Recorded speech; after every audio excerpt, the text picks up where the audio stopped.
The budget for lobbying for hyper-processed food is about the same as the lobbying budget for the Department of Defense.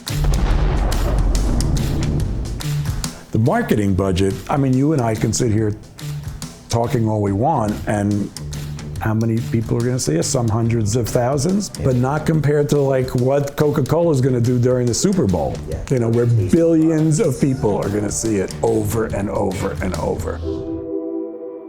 Food appears to be cheap, but we are absorbing those costs in a different way.